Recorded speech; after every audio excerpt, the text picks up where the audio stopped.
Assalamualaikum warahmatullahi wabarakatuh.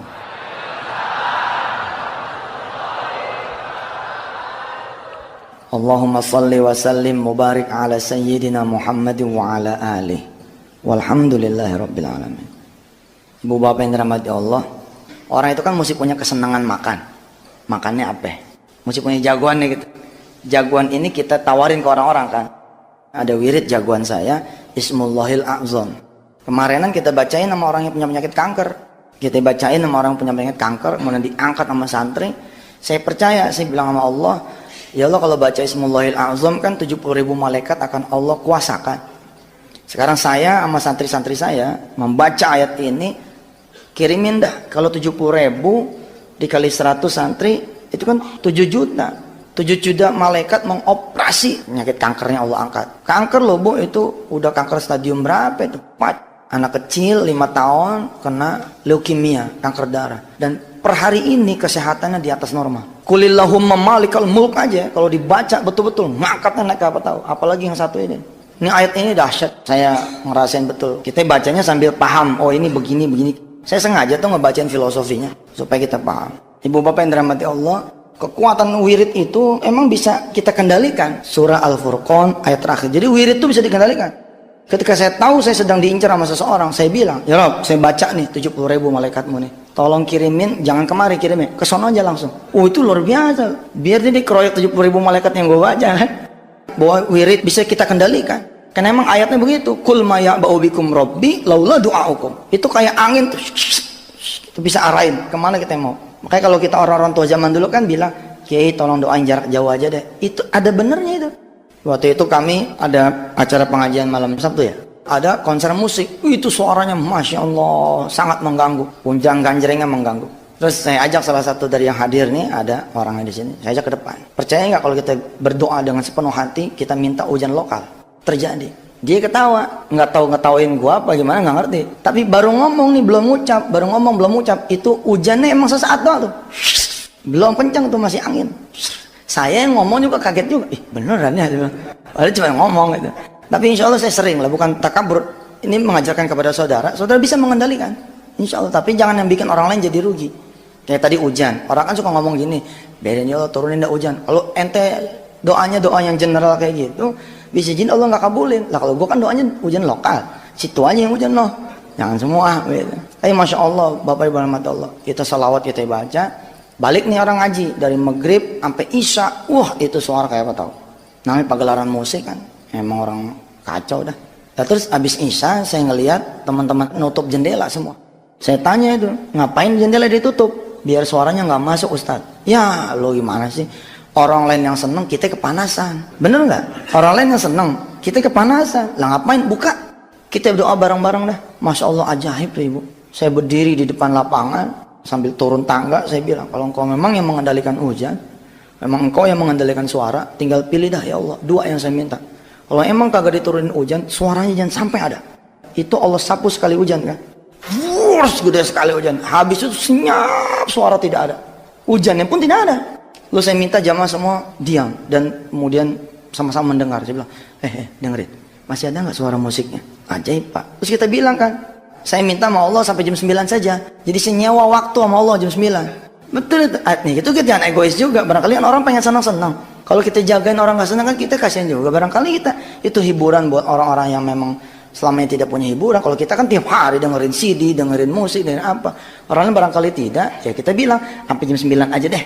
Nanti kalau jam 9 silahkan terusin lagi. Alhamdulillah Ibu. Itu memang Allah Maha mendengar. Terus kita sekarang belajar apa? Kita belajar nerusin sholat kita tadi. Ya, kita kan sholat tadi belajar tentang bagaimana mengistimewakan Allah.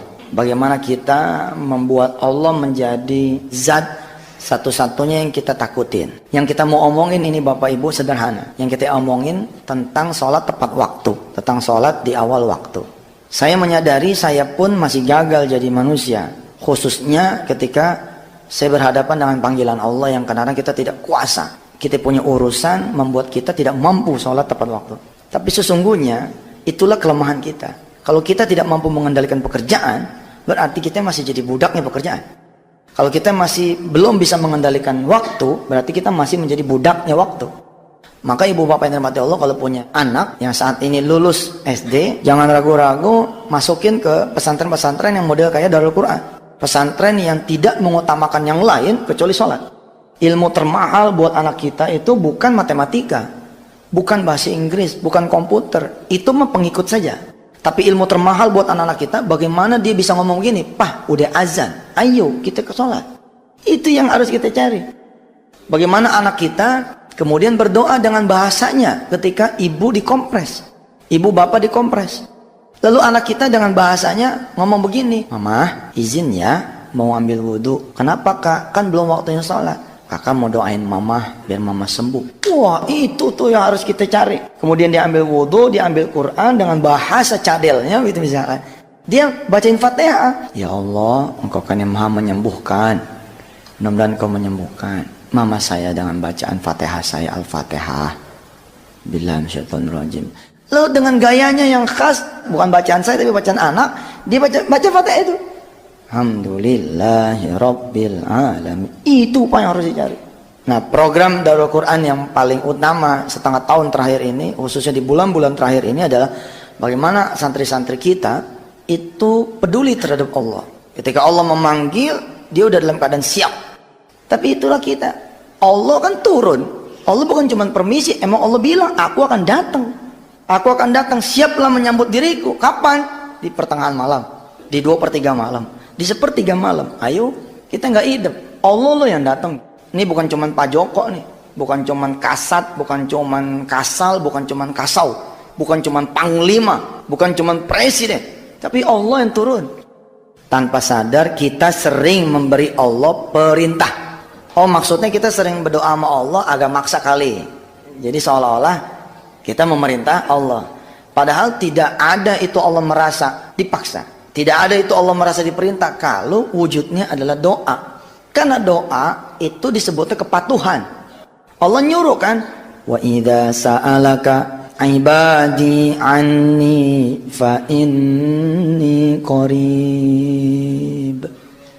Ujibu da'watad da'i idza da'an. Falyastajibu li wal yu'minu bi." Allah nyuruh. Bagaimana mungkin Allah nyuruh kita melakukan lalu kita dibilang anti kontraproduktif, kontrapersepsi? Nggak ada. Kalau kita doa bukan perintah, permintaan. Semakin yakin makin demen Allah, makin banyak makin demen Allah. Semakin kita ngonci dengan bahasa, "Engkau akan mengabulkan ya Allah," Allah makin senang. Jadi apa dong? Ternyata saya kaget, sederhana sekali omongannya. Perintahnya perintah tunggu. Kan hubungannya kita sama sholat nih, betul nggak? Sama azan. Dan kebetulan bulan-bulan terakhir ini saya lagi strike bener. Bukan cuma sama anak murid, tapi sama para guru. Saya bilang siap-siap, kita akan kedatangan 1000 santri baru. Tahun ini Pak, Bapak Ibu rugi kalau tidak nyekolahin anak di Darul Quran. Saya bilang rugi. Bapak Ibu punya anak nih TK, playgroup. Bapak Ibu lulusin anak SD, pengen cari SMP di sini. Punya duit bayar, nggak punya duit bilang. Punya duit kita pakai duit sendiri, nggak punya duit, ayo ada PPPA, Bismillah kita tanggung rame-rame. Ibu punya anak lulus SMP, pengen SMA, udah jangan cari-cari, di sini dah luar biasa di sini. Insya Allah. Yang paling luar biasa yang saya lagi pengen giatin ibadah wajibnya sama ibadah sunnah. Nggak perlu tuh anak pinter, gue bilang. Yang penting tuh anak begitu Allah manggil Allahu Akbar, dia takut kalau telat, dia lari. Saya kemarin punya teman marinir, kita suruh dia bikin anak-anak menjadi disiplin. Kita hitung dari asrama sampai ke kelas berapa detik, dari kelas sampai ke masjid berapa detik. Kita latih santri-santri supaya lebih hebat lagi disiplinnya. Penting itu. Karena percuma Pak dia jadi pejabat, percuma dia jadi orang kaya, ketika Allah memanggil, tunggu ya, saya lagi terima tamu. Itu maksudnya perintah tunggu tuh itu. Tunggu ya, saya lagi terima telepon. Mekanik bengkel lagi betulin motor. Allah manggil, Allahu Akbar. Tunggu ya, tanggung nih, saya lagi benerin mobil. Ibu dagang di pasar, ngelayanin orang. Allah manggil, hayya 'alas shalah. Tunggu ya, saya lagi dagang, lagi banyak pelanggan, tanggung nih. Tunggu ya itu betul-betul perintah tuh. Saya baru sadar itu. Iya juga gue bilang. Menarik juga nih dibahas. Tanpa sadar kita sudah memberi Allah perintah. Perintah apa? Perintah tunggu. Kadang-kadang kelamaan Allah nunggunya ya kan. Kelamaan apa jam 2, setengah 3. Kan Allah kan, ya maaf ya dalam tanda petik. Kayak kita kan kita jadi mikir kan. Kita yang ngangkat si fulan. ya, mimpin kita punya salah satu perusahaan. Terus kita panggil, nggak datang. Apa yang terjadi coba? Bukan main. Coba deh, kita punya anak kita panggil, kakak, papa, ngelihat apa? Kakak lagi sibuk. Kakak, kok bisa ngomong kayak gitu? Papa, kalau manggil sekali aja. Kakak juga denger, tapi kakak lagi sibuk. Paham nggak? Bukan main. Sadar nggak sadar kita begitu loh Pak. Sama Allah gitu gitu. Apakah saya sebagai pemimpin pesantren ini memberlakukan itu lalu tidak melakukan? Bismillah, hayo. Maka saya bilang jangan gue sendirian dong. Hayo, nama-nama. Itu memang berasa betul. Mengutamakan Allah itu luar biasa. Coba ya, kalau kita jadi majikan, sopir kita nih. Saya punya sopir Sariman. Kita panggil nih Sariman. Sariman, siapa? Udah di samping. Kira-kira gimana tuh saya sebagai majikan? Allah manggil nih, Allahu Akbar, Allahu Akbar. Kita udah jawab, Allahu Akbar. Allahu Akbar, Allahu Akbar, Allahu Akbar. Udah ada. Hayya 'alas shalah, udah ada di situ. Kira-kira Allah senang gak gitu? Kita bukan menunggu dunia, tapi yang kita tunggu rajanya dunia. Kita bukan menyambut bos kita, nggak ada urusan. Bos kita kalau telat di belakang dia. Apa karena dia bos kita lalu dia harus ada di depannya imam? Ada suatu tempat dimerekin lagi VVIP. Wow, ya nggak sah sholatnya dia. Belakang.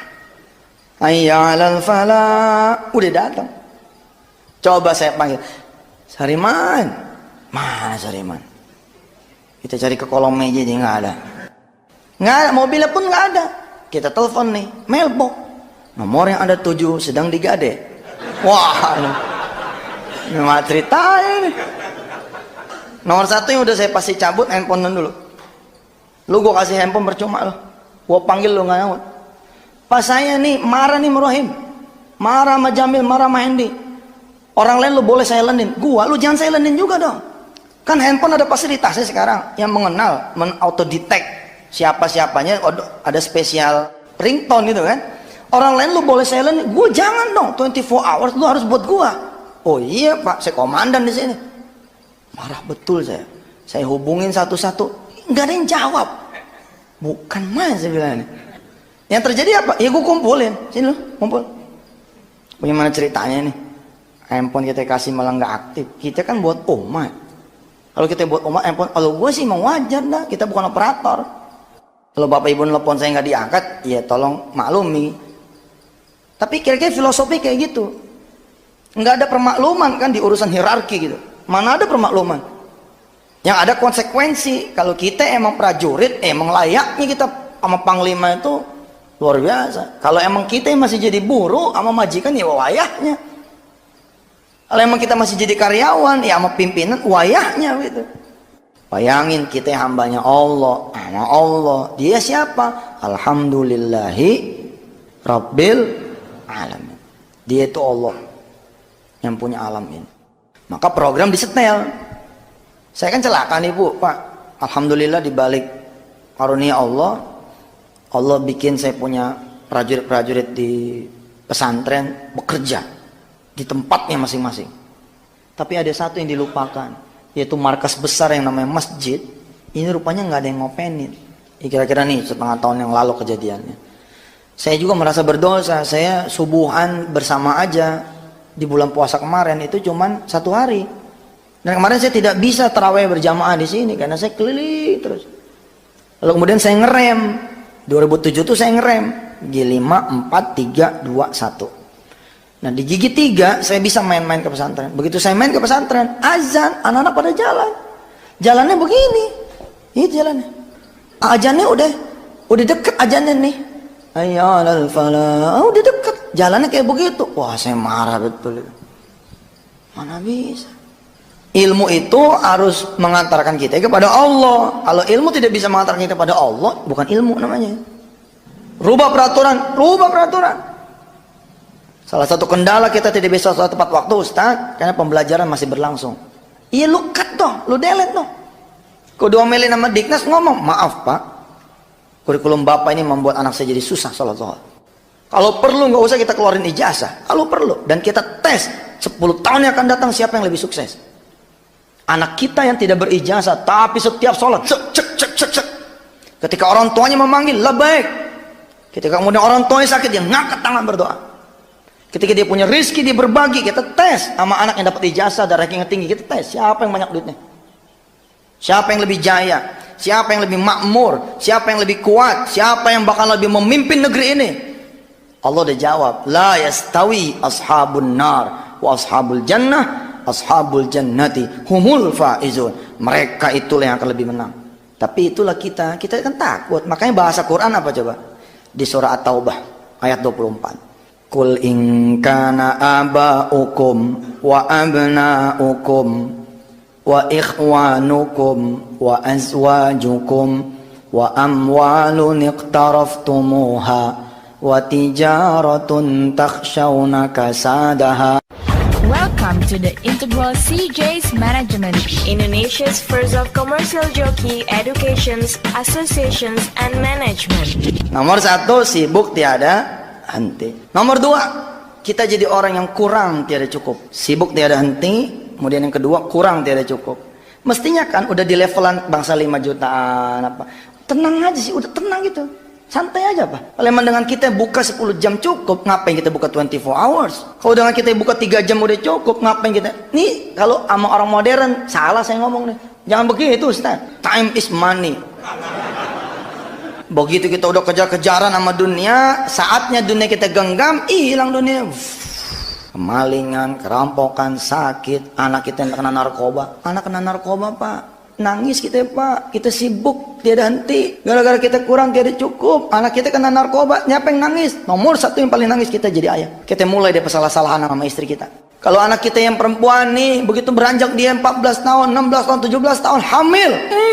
Nomor 1 yang paling nangis itu kita. Kalau bisa ini dunia diriwayat, dibalikin, set kita pengen jagain anak kita. Sok, nggak bisa, telat, sibuk tiada henti, kurang tiada cukup. Orang modern mengatakan time is money. Bagi kita betul memang time is money, tapi time is for Allah. Waktu itu bukan untuk uang, tapi waktu itu untuk Allah. Yang ketiga, hadiah dari Allah. Setelah sibuk tiada henti, kurang tiada cukup. Yang ketiganya ini rugi tiada untung. Ini mesti jadi perhatian bener nih. Allah bikin bisnis kita memang kayaknya bergeraknya smooth gitu, smooth gitu, pelan itu. Yang lain kena kerjanya luar biasa, babut, dia naiknya pertumbuhannya 10 kali lipat, 20. Tapi kita dengar, Pak udah tahu belum si Anu cerai tuh? Ya Allah cerai. Tapi kita nambah lagi.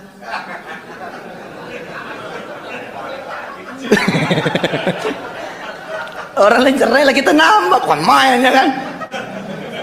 Pak si Anu cerai tuh. Masya Allah. Alhamdulillah ya Pak ya. Kita sih punya mobil emang cuma kijang tua yang buat ke pasar. Iya benar, yang buat jalan-jalan ini Honda terbaru. Kita hidup biasa-biasa aja Pak, tapi alhamdulillah. Pagi kita masih ngelihat anak, kita masih melihat ibu. You just smell our daughter's hair. Wah mantap nih. Kita coba cium wanginya rambut anak kita. Itu membahagiakan sekali loh. Anak kita keramas, terus kita cium dia punya rambut. Weh, mantap. Bukan main. Betul gak? Coba situ pejemin mata. Situ bayangin anak situ pada mandi dengan sampo merek Darul Quran. Deki sampo, insya Allah dijamin pada gatel. Kita cium wanginya menusuk hati kita. Aduh, anak papa yang paling cantik, paling manis. Begini dong kalau jadi anak papa mah yang cantik, yang seger. Ibu itu seminggu nggak hilang tuh baunya. Coba kita begitu kita bangun pagi, ya nggak? Masih kita nerima kopi dari istri kita. Waduh, indah banget dong. Begitu anak-anak jalan, kita lihat istri kita ini udah mandi, rambutnya basah. Nggak jadi kita ke kantor ya kan? Masuk lagi. Creating another child. Bikin anak yang lain. Masya Allah ibu. Kalau kita perhatiin Allah perhatiin kita benar. Tanya coba suami ibu, tanya dari bapak. Sepanjang 2007, 1427 Hijriah, 1428 Hijriah, sekarang udah 1429. Berapa kali kita ngajarin Yasin, ngajarin baca Quran, alif-alifan sama anak kita? Kakak udah sampai mana ngajinya? Udah jauh Pak. Udah Iqra 3. Masa sih? Coba papa pengen dengar. Bentar ya Pak, anak bangga Pak digituin Pak. senang merasa ada apa sih perhatian dari kita. Terus anak kita yang megang nih Quran. Coba baca. A'udzu billaka, bukan a'udzu. A'udzu. A'udzu billaka, bukan a'udzu. Lihat Papa. Lihat mulut Papa nih. A'udzu. Terus anak kita baca sambil ngeliatin kita. A'udzu billahi minasy oh benar itu. Nirrajim. Bismillahirrahmanirrahim. Qul ya ayyuhal kafirun. Subhanallah. Kan indah hidup begitu ya. Saya pernah netes Pak air mata ngajar di Wali Songo di Gunung Agung. Ada satu puisi Pak, puisi berbentuk doa, rintihan seorang ayah yang dia kangen ngegendong anaknya di pundak untuk dia bawa ke masjid. Saya merinding bacanya itu. Dia bacain tuh dari atas, kurang lebih itu kalimatnya begini. Betapa indahnya fajar buat orang-orang yang bisa melihat fajar. Betapa indahnya warna langit yang memerah. Terus bait-bait terakhir, betapa indahnya saya membayangkan saya memegang tangan anak saya yang berdiri di sisi kanan saya dan memegang tangan kirinya istri saya yang berjalan di sisi kiri saya menuju masjid menyambut panggilanmu ya Allah. Terus dia bacain lagi terus sampai terakhir, betapa indahnya kalau saya ya Allah engkau izinkan bisa menggendong anak saya di atas saya punya pundak, di atas saya punya bahu untuk kemudian sama-sama menuju engkau ya Allah. Ujungnya tuh ada tulisan dari seorang ayah yang rindu memiliki anak. Artinya dia nggak punya anak tuh. Sekarang kita yang punya anak bagaimana coba? Jangan-jangan kita malah marah. Anak kita brengsek ya. Di sekolah yang di situ malah papa nih di udak-udak buat sholat mulu nih. Jangan-jangan kita malah kesel di nasihatin sama anak. Coba sekarang 2008, 1429 Hijriah, program utama kita kemarin kita sedekah ya. 2006, 2007 sedekah. 2008 nih coba nah, sholat tepat waktu. Jadilah orang yang malu gitu. Jadilah orang yang malu, Allah udah kasih banyak hal buat kita. Tapi kemudian kita tidak mampu mengatasi waktu. Kemarin pelajaran buat saya, pelajaran apa? Ini di saat kita memang lagi berusaha belajar. Saya bilang saya bukan orang yang patut dijadikan contoh, masih juga belang belentong. Tapi alhamdulillah tahadus bin nikmat, saya sudah mulai menjadi orang yang gelisah kalau tidak tepat waktu. Minimal itu dah. Jangan sampai kita lost gitu. Dia aja sholat udah jam 2. Bukan, ini baru jam 2 ini. Jangan sampai kita ngomong begitu. Tenang aja apa, baru gue jam 5. Subuh kita bangun. Kesiangan nggak ada rasa dosanya. Kemarin pelajaran tuh saya janjian sama dokter nganterin istri saya. Tuh dokter bilang saya cuma ada sampai jam 4. Saya ngitung nih. Aduh, saya pikir wah tadi kenapa saya khotbah di CR ya? Kalau saya khotbah di rumah kan pasti bisa keburu. Tapi saya tepis kan tidak ada yang berkehendak kecuali Allah. Yalah mudah-mudahan keburu. Tapi ada konsekuensi logis nih. Kalau saya jalan jam 2 ke Gandaria, ini bisa tepat waktu bisa tidak. Program kita kan program pengen ngebenerin sholat tepat waktu. Iya kan? Program pengen ngebenerin. Harus saya mencari masjid. Ini faktor niat nih. Harus mencari masjid. Jadi kalau kita dulu janjian, kalau kita janjian jam 4, kita akan ngitung lewat jalan mana yang di situ ada masjid enak, kita mampir. Dulu kan kita nggak ngitung nih. Sekarang masukin di hitungan. Sebab di jam itu, di jam 3 lewat 10, kalau memang sekarang kan asarnya jam 3 lewat 20. Jam 3 lewat 10 kita udah ambil ancang-ancang masjid mana yang kita bakalan mampirin. Pak, ini faktor niat. Hingga kemudian datang waktu maghrib, dia terusin ke isya, baru dia pulang. Indah, apa yang terjadi Pak? 7 hari Allah pindahin kerjanya. Mikir dia, wah begini ya. Ada lagi jamaah yang cerita, ketika dia beriado itu sholat, benar-benar dia tepatin dia punya waktu. Itu kejadian-kejadian unbelievable terjadi. Dia janjian sama orang gak ketemu Pak. Dia pikir udah hilang nih. Udah bangsanya hilang. Dia sholat nih, set. Di barisan sholat. Lah kan orang kalau konsen kan nggak kenal siapa kanan kiri Pak. Kalau orang konsen nggak tahu siapa yang kanan kiri sampai kemudian salam kan. Begitu salam kan kita biasa salaman tuh. Kita salaman tuh. Bapak di sini. Iya. Rumah anak kan di sini dekat. Coba Pak. Kita dijamu di pimpinan proyek di rumah aja. Itu Allah tuh. Dia dijamu di pimpinan proyek di rumahnya. Padahal dia anggap dia udah nggak bakal ketemu. Ada anak muda dia janjian jam 11 di Wisma Nusantara. Malamnya neneknya ngomong bangun malam. Supaya Allah bikin urusan jadi enteng. Temuin Allah dulu sebelum nemuin orang. Dia temuin Allah. Rupanya ini anak baru sholat malam. Jadi habis subuh dia tidur lagi ngantuk. Telat Pak. Telat datangnya. Dia naik 78.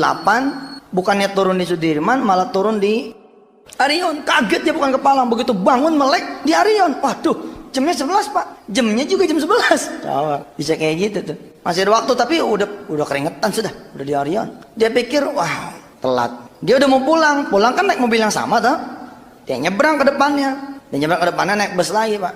Sampai di daerah-daerah Cempaka Putihan, kalau tidak salah dia cerita itu, naik seorang bapak, lama-lama ngingser ke tengah, dikasih duduk sama dia. Mbak silakan duduk.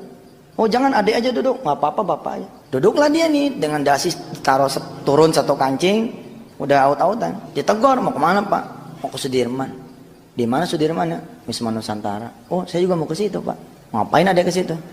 Ada panggilan kerja pak, tapi ini saya telat pak. Nggak sari-sarinya saya sholat malam, semalam sholat malam, akhirnya ngantuk.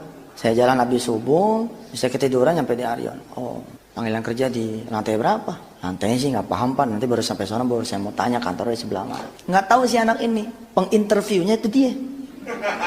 Bener pak, itu kejadian, masya Allah itu. Pokoknya kalau kita datang ke Allah, Allah cariin buat kita. Allah pantesin. Tapi kalau kita nggak datang ke Allah, Allah bikin kita jadi jauh. Ceritalah kemudian si bapak ini kenapa dia bisa sampai naik bus. Mobilnya itu bannya betus. Sederhana kan Allah bikin betus bannya. Lah kunci mobilnya kemarin sore dibersihin, bersihnya sebersih-bersihnya. Tuh kunci mobil nggak dinaikin ke atas. Hari itu dia nungguin taksi nggak ada yang lewat, nungguin bajai di daerah itu yang udah nggak ada bajai, naik bus. Nggak tahu gimana ceritanya mau naik bus. Ya udah deh, nanti saya anterin ke ruangan ini dia. Begitu turun, subhanallah, ratusan orang pas sudah nungguin. Ratusan orang nungguin, tapi karena cantelan kita, Allah yang maha memiliki ratusan orang ini. Begitu turun di bus, suratnya mana suratnya? Surat panggilan interview mana? Itu ada tulisan tuh, sebutlah Bambang Santoso gitu ya. Apa kata nih orang? Nih gua. Ini saya nih yang tanda tangan. Bingung dia. Oh bapak maaf pak. Nggak apa-apa, yuk langsung ke ruangan saya. Tapi kan saya telat. Ya kan telat juga, saya juga telat katanya. Begitu ngelewatin yang ratusan orang pada interview, anak muda ini ngomong, lo nggak tahajud lo. Lo nggak tahajud lo. Gua tahajud nih, lempeng. Barakallah ibu bapak, sambil bercanda saya mengajak bapak ibu untuk bicara hal yang serius. Ini hal yang serius loh. Serius. Jabatan kita udak, dunia kita udak, Allah nggak kita udak. Kegagalan saya membayar hutang, insya Allah karena saya mikirin hutang itu. Semakin saya pikirin, habis saya punya badan. Sekarang gemuk kan. Gua nggak mikir hutang lagi. Kegagalan bapak ibu nyari jodoh buat anak, karena bapak ibu nyuruhin anak nyari jodoh. Coba kalau bapak ibu bangunin dia, Nduk, yuk kita ke pabriknya jodoh yuk. Kita jalan-jalan yuk, mau di mana kayak adanya ntar, mau di Australia kayak mana kayak.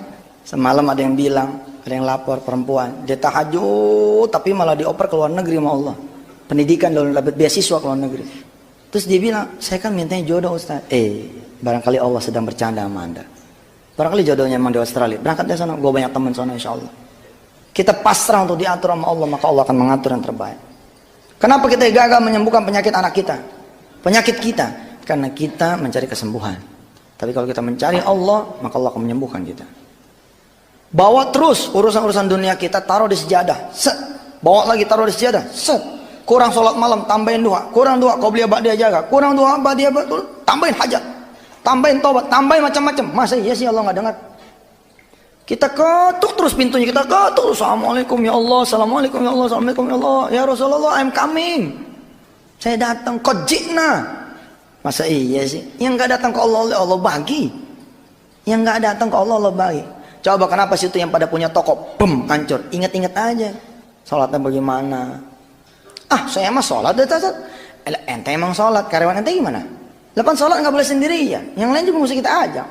Konselingan nomor 1 saya di perusahaan, kalau saya konselingin perusahaan, saya ngebenerin perusahaan orang, nomor 1 sholatnya pak, bikin jemaah apa segala macam, akhirnya naik. Insya Allah inilah yang kita bawa buat pulang. Kita subuh udah tepat waktu, kita usahakan zuhur, ntar belajar. Saya bilang saya juga masih belajar, insya Allah masih belajar. Tapi jangan sampai nggak diusahakan sama sekali. Jangan sampai ada hati yang tidak gelisah ketika kita tidak bisa. Lebih baik kita mengatur. Mas, kita makan malam jam 19 ya. Wah, jangan jam 19 pak, jam 20 aja. Saya kalau jam 20 nggak bisa. Ya nggak apa-apa pak, nanti cari yang waktu bapak bisa aja. Bingung kan dia. Orang lain nyari saya loh. Saya udah ngasih waktu buat anda loh, jam 19, 19.30. Yang kita omongin Mamang. Miliar. Saya besok sudah ke Abu Dhabi, besok apa-apa pak, saya menemuin orang lebih penting. Saya ada mau ketemu yang lebih penting daripada bapak. Sampai Allah, Pak. Sadis. Wah, gitu ya. Iya, saya juga udah lama nggak sholat nih. Saya takjub, Pak, pernah nyetopin taksi sama 12. Itu taksiman dari jamaah tablik punya kelihatannya. Kan kita suka ngeledekin jamaah tablik ya. Tapi subhanallah, karena kita harus belajar dari mereka. Jenggotnya bangsa, aduh. Begitu dia stop taksinya, apa dia bilang? Mau kemana, Pak? Mau ke sana. Baik, Pak. Tapi, Pak, jam 12 bentar lagi azan nih. Nanti mampir dulu ya. Kita yang jadi penumpangnya mikir kan. Apa iya gitu kita bilang? Kalau itu enggak, saya mau nyari yang enggak sholat. Enggak kan? Malah kita naik, malah kita tambahin kan? Subhanallah. Iya, Pak, naik. Begitu ngeliat masjid mampir, dia nanya lagi, mau ikut turun enggak, Pak? Untung gue belum jadi ustad. Kalau jadi ustad, weh lo nengok, liatin muka gue nih. Hebat. Jadilah orang yang khosyi'an lillah. Jadi orang-orang yang memang takut pada Allah. Insya Allah ya, kita belajar. Kita siapin kertas, pakai chart. Waktu. Senin, Selasa, Rabu, Kamis, Jumat, Sabtu, Minggu. Subuh, Zuhur, Asar, Maghrib, Isya, Subuh. Qobliyah, Ba'diyah, Qobliyah, Ba'diyah, Qobliyah, Ba'diyah, Qobliyah, Ba'diyah. Begitu kita masuk Zuhur, telat, kita kasih keterangan. MT, masih telat. Masuk lagi Asar, telat lagi. TL, telat lagi. Terus nanti kita bisa ngitung. Oh ya Allah, masih belum berhasil. Nggak apa-apa, namanya gue belajar. Tap lagi sampai kemudian kita berhasil. Bismillahirrahmanirrahim. Allahumma salli ala sayyidina Muhammad wa ala ali sayyidina Muhammad. Ya Allah, Rabbi ja'alna muqimina shalah. Jadikan kami orang-orang yang menegakkan salat. Wa min dzurriyyatina, dan dari anak keturunan kami. Rabbana wa taqabbal du'a. Ya Allah, kabulkan doa kami. Rabbana ighfir lana wa liwalidina walil mu'minina yauma yaqumul hisab. Ya Allah, ya Tuhan kami, ampunilah kami, ampunilah orang-orang tua kami, ampuni keluarga kami, ampuni jamaah kami semua ya Allah. Jangan kau permalukan kami di saat nanti engkau menghisab diri kami ya Allah. Ya Allah, ya Rabbana, jadikan 2008 ini ya Allah, jadikan tahun baru ini ya Allah 1429 Hijrah menjadi tahun yang kami memperbaiki salat kami. Insya Allah kami mau ya Allah, kami mau menyambut Engkau ya Allah, menyambut yang Maha Agung, menyambut yang Maha Kuasa, menyambut yang sudah memberikan kami dan anak-anak kami rizki. Tidak lagi kami biarkan Engkau menunggu kami, tapi kami yang menunggu Engkau ya Allah. Jadikan kami bisa mengajak istri kami, ibu jamaah yang hadir yang perempuan, bisa mengajak suami ibu. Kita bisa mengajak anak-anak kita semua lebih mengenal Allah lagi ketimbang tahun-tahun kemarin. Ya Allah, izinkan hamba-Mu ini mendekatkan diri kami kepadamu ya Allah. Jangan kau hijab, jangan kau tutup pintumu untuk kami. Ya Allah ya Rabbana, lakal hamdu ilaikal mustaka wa antal musta'an, la hawla wa la quwata illa billah.